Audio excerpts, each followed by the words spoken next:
Bună dimineața!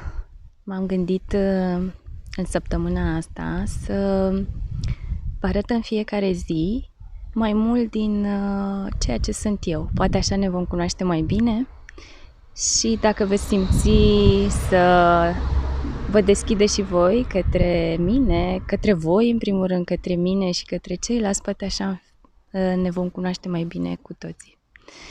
Așa că proiectul meu pentru săptămâna aceasta se numește Împărtășește Universul Tău și o să vedeți că în fiecare zi o să regăsiți un pic din ceea ce sunt eu.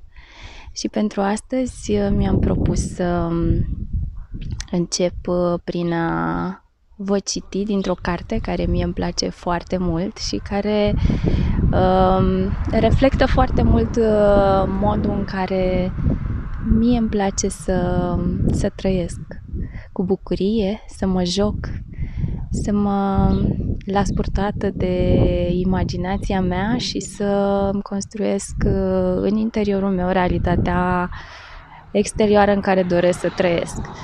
Așa că e o carte pe care o am de când sunt mică și care și acum îmi spune foarte multe și se numește Unde fugim de acasă, de Marin Sorescu. Și astăzi o să vă citesc La ce latră grivei. Sper să vă placă. Luați-vă de mână, gata, astăzi mergem în lună. Noi putem părăsi planeta chiar dacă nu e gata racheta. Fiindcă, la urma urmei, o să mergem în lună, pe jos, că e drumul frumos. Ne uităm bine unde se vede o rază care arde subțire ca un pai și ne vom ține de ea sky. Dincolo de zare, poteca o ia drept spre soare. Acolo dăm drum baloanelor colorate, luate pentru orice eventualitate. Baloanele se înalță și ne ridică în sus ca într-o balanță. În jurul nostru vom auzi cum răsar stelele, cu un fâșit ușor, parcă se deschid umbrelele. Luna se va face tot mai mare și la urmă ne va răsări exact sub picioare. Îmi pare bine că aveți încredere în mine și faceți întocmai cum v-am spus ca să ajungeți sus. De altfel, iată, am și ajuns. Bănuiam eu că sunt vorbă lungă să vă ajungă, dar acum asta e bună.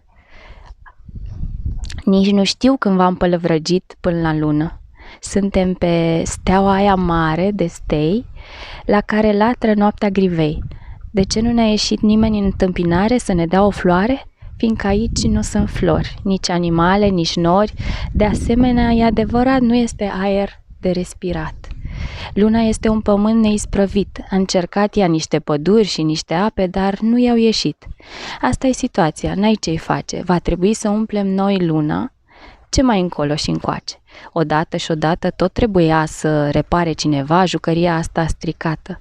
Eu am susținut de atâtea ori, noi, copiii, suntem cei mai grozavi inventatori.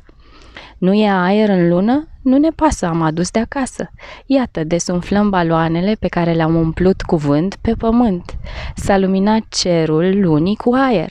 Așa, acum mai poate omul respira și se mai poate juca. În țara asta pustie care strălucește ca o agrafă, nu-s condiții omenești de trai decât pentru girafă. Că ea întinde gâtul ei lung în vânt și paște iarbă pe pământ.